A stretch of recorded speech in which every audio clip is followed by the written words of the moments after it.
It's spooky season. Do you hear me? It's spooky season. It's spooky season.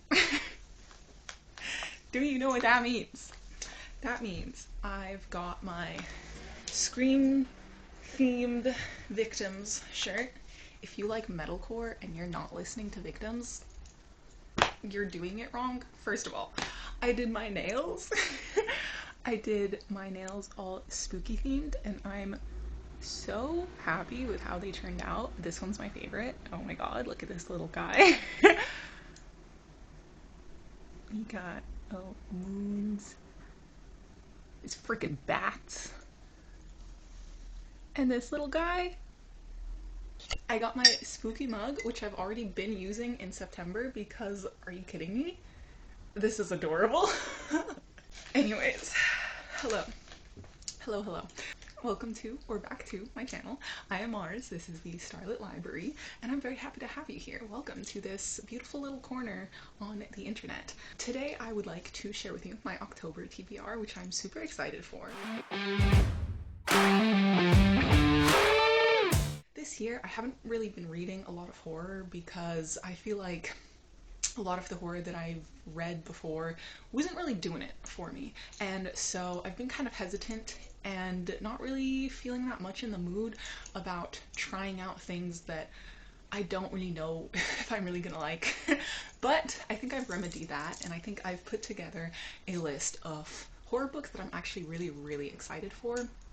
And so unfortunately I'm not really going to do a TBR game for this month, or not really even going to participate in some readathons. I might, but like I think maybe I might do vlogs for that, or do like, if I do choose to maybe somehow randomize my TBR and like gamify it, then I think maybe I would do a vlog showing those rolls and documenting the way that I choose my TBR. But I really just want to find what works for me and not really feel like, I don't know, being constrained by TBR or whatever. Even though it's not a constraint, it's arbitrary, whatever. The point is that I really want to mood read, and I really just want to find the horror that works for me. I want to find some really good horror, and I've put together quite the ambitious TBR. So we'll see how much I get through. We'll see. First of all, I do want to wrap up the books that I read in September, kind of just go through them really quickly. I ended up finishing 5 books. The first one was actually Malice by John Gwynne. I started reading this in June, and I just got around to finishing it at the beginning of September. I was really taking my time with it, and it's because I think I went pretty slow with it, and I think the pacing for me was quite slow, but I did enjoy it. I do really like that this gave me like a very distinct Game of Thrones feel. I haven't read Game of Thrones, but I've watched it and rewatched it, and I love it, and I so clearly see characters from there that are like the same, or like I put their faces to the names of characters in this book. And so I really liked it. I got the entire series because I had a feeling that I would really like it. I'd like to get to the next one probably next month, but for now it's not really a priority for October. But anyways, I like the classic fantasy and very historical fantasy feel of this because it follows a prophecy talking about how eventually there will be a war between light and dark and old gods and things like that. So this is very much a setup book where we really get to be introduced to characters, and we don't get too far into the actual plot because, you know, there's 4 books, there's a lot more to get through. I wouldn't say that like I necessarily enjoyed every single person's point of view in this, because again it was just kind of a setup, and I'm like getting attached, but I'm not like completely attached to everyone so far. I am very intrigued to see where this goes, but I am, you know, have a bit lower, not really expectations because I've read it already, but like I'm like bracing myself for it to get better. Like I know it gets better from here. Next up are the books that I ended up finishing for the prompts for Magical Readathon. And for this one, the next one I read was the Decagon House Murders by Yukito Ayatsuji. And this is a kind of locked room, isolated island murder mystery. And I don't read that genre usually.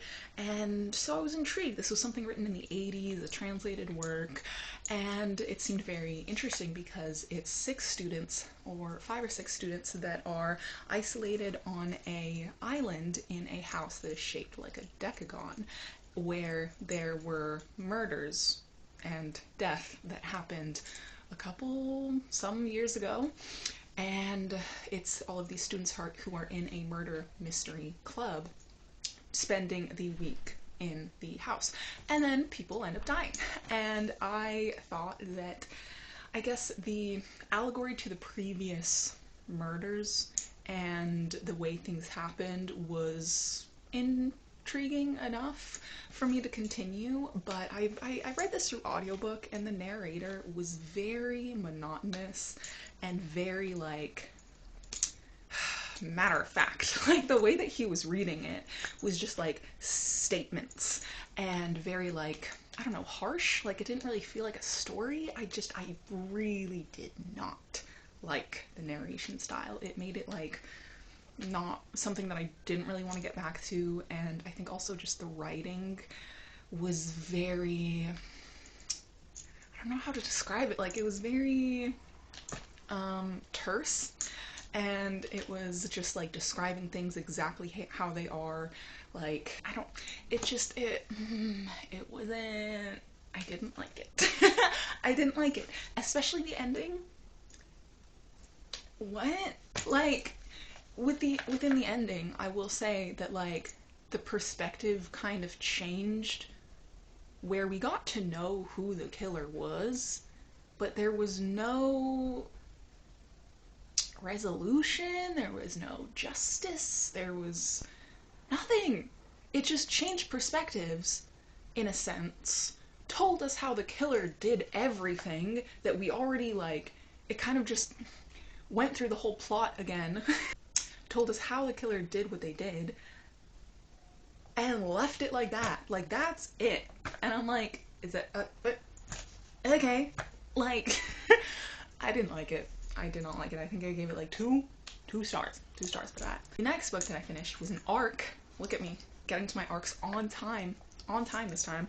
I finished The Castaway and the Witch by Ioana Papadopoulou, a Greek author, and this was a very folklore and mythological based story that took inspiration from the myth of Circe and a mythological island, and I'm not really familiar with those myths, and so I'm not sure if maybe there were some themes that I was missing.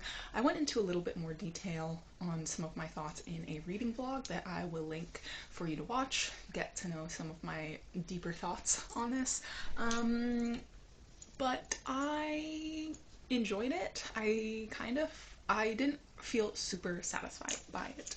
I think that it was atmospheric, and the story follows a 9-year-old who grows up as a castaway on an island where she ends up having to take on the identity of a witch because it's supposed to be a cursed island, and then she has to deal with these people that come onto the island and how is she supposed to interact with them. She grows up and she meets another person. It ends up being a love story, but I didn't find it convincing at all. I found that they just, like, didn't really tell each other things, and so I couldn't really see how or why they would fall in love. It felt kind of just circumstantial. I did appreciate the descriptions and the conversations this had to do around identity and who you are versus the roles that you're meant to fulfill. But other than that, it wasn't really my cup of tea. Next thing that I finished was Daughter of Smoke and Bone by Laini Taylor. And when I tell you, I ate this shit up. I ate this shit up. I had problems with the pacing because this is a young adult romantasy and it's an urban fantasy, and it's kind of develops into a first sight attraction. End up using the word love after literally just spending one day, one night together. So, in the midst of reading that, I was just like, come on, dude, are you kidding me? But at the end, it did kind of pay off, and we do kind of see some sort of reason behind these things. And I just felt like the world building was super, super interesting because I really don't want to tell too much about this because I went into it completely blind. Like, I didn't read the back right before I read it. This is something that I have been familiar with because my sister read this in high school or middle school, and I remember that she told me like all about it, but thankfully I don't remember anything from like that 10 plus years ago. So I'm gone into this completely blind, and I could tell you what it's about if you want, but I also really don't want to because it's really fun to go into blind and like discover the world because the atmosphere, her writing is so good. This is set in Prague, so it's a nice gothic setting, and her writing is really, really good in the sense where she kind of just like drops some clues, some crumbs to things where you're like, okay, what does that mean? And then you have to keep reading. And so I got completely sucked into this.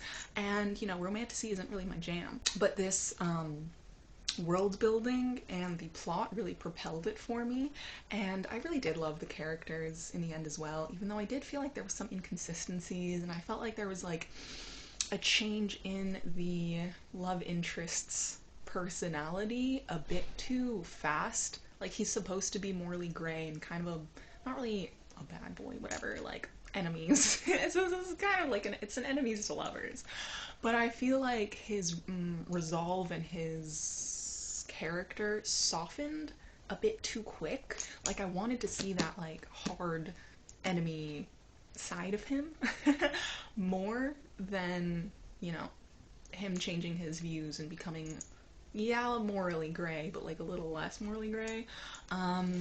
So in terms of that, that also I would say falls into the pacing issues. I really, really enjoyed this one. And I have the next book, so maybe I could get into that and add that to my TBR this month, but we'll see. Finally, the last thing I finished was Bitterroot, Volume 1, Family Business. This is a graphic novel, and I just stumbled upon this on Libby while I was just randomly browsing, and the cover looks super freaking cool, so I was like, okay, sample, and then borrow, and then read half of it in one night, and it is really good.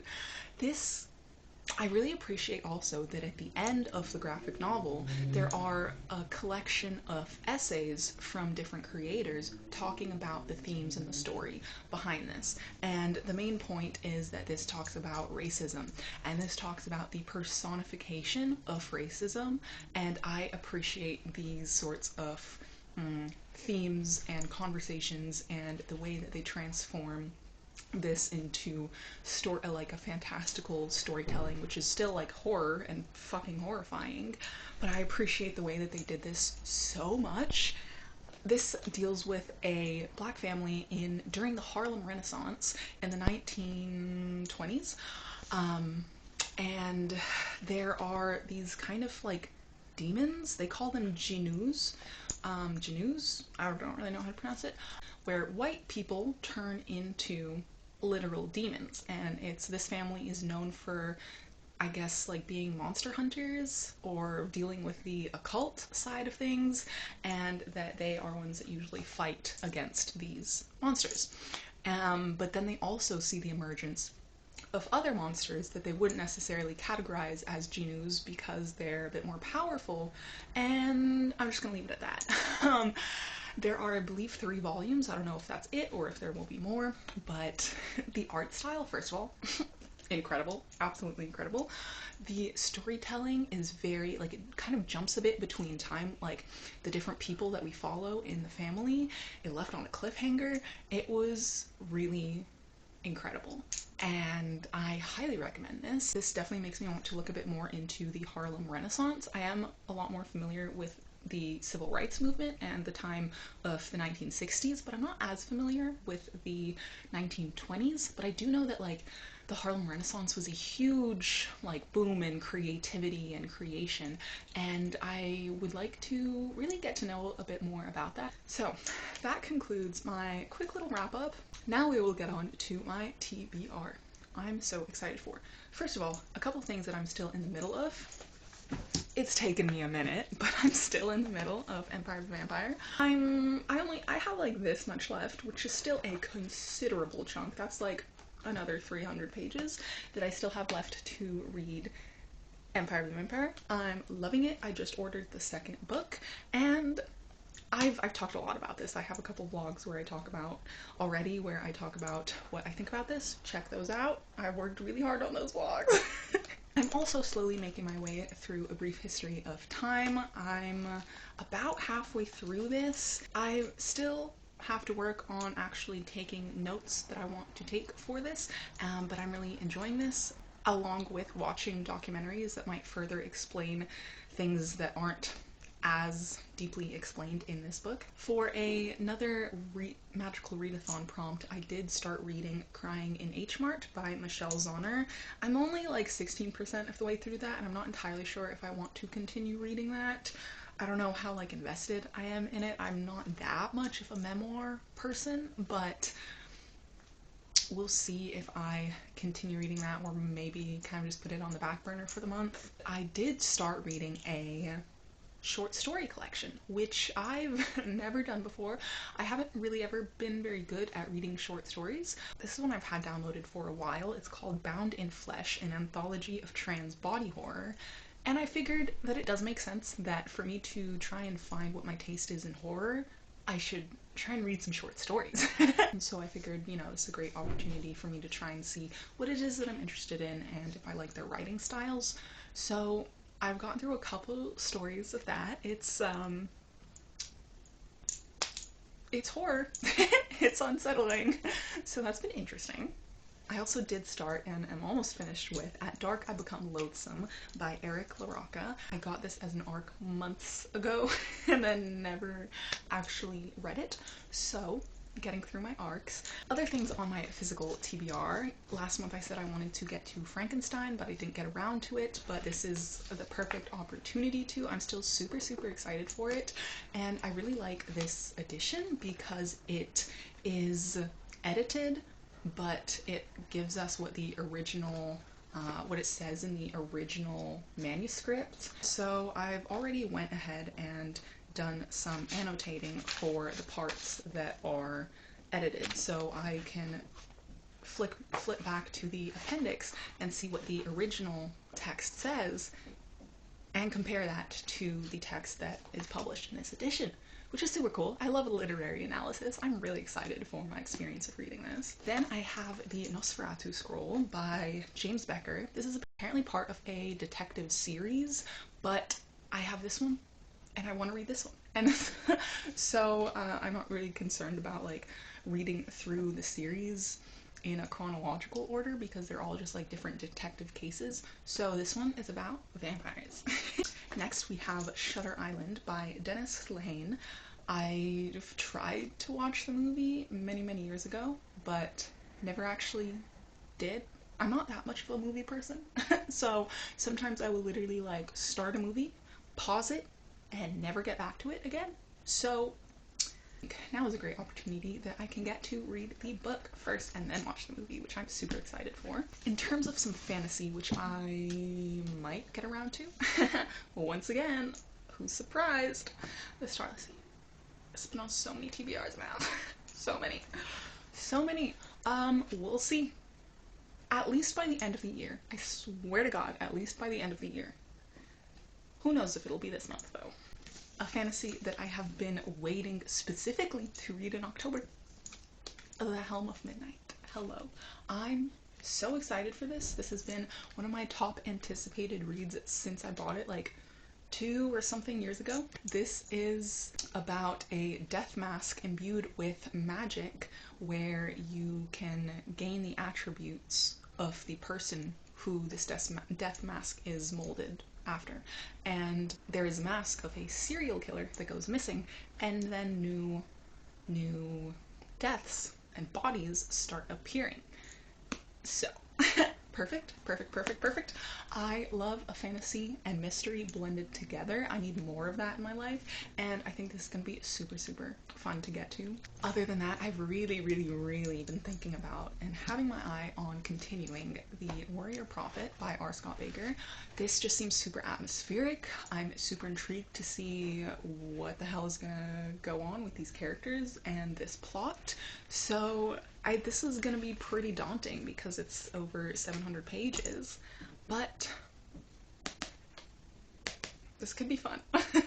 Most of the other things that I'm interested in reading I will get either as ebooks or audiobooks, and I've been trying for so long to put together my horror bingo TBR, which hopefully you will see that soon.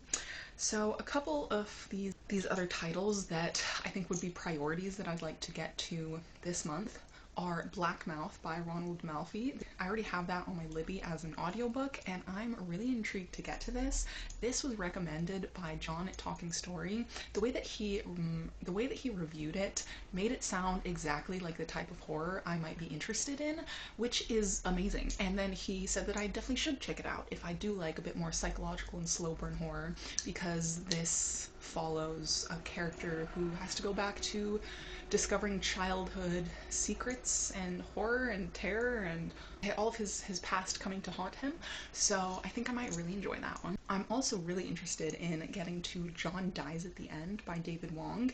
This just seems super crazy, super like zany and out of the box, and I have no idea what to expect for this, and it seems really intriguing. Maybe I might get to The Hellbound Heart by Clive Barker. I've been interested in checking out his things for a while now, and a movie that was adapted from that book is Hellraiser, which I've actually also never seen before, and I would really, really like to get to that because it seems super cool and super like my speed, so I'd love to read the book. If I do want to add another graphic novel, I am really interested in checking out Something is Killing the Children.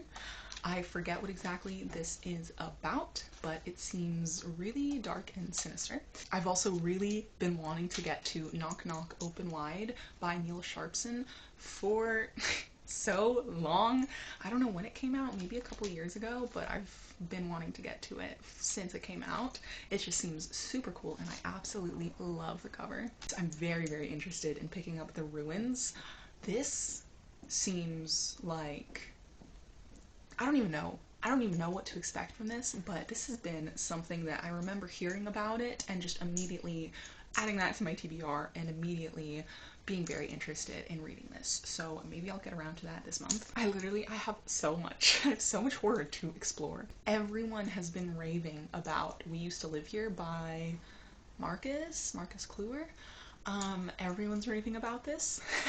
So I might want to check this one out as well. It's apparently some sort of like haunted house kind of story, some unwanted guests, so might check that one out. I'm really interested also in reading Intercepts.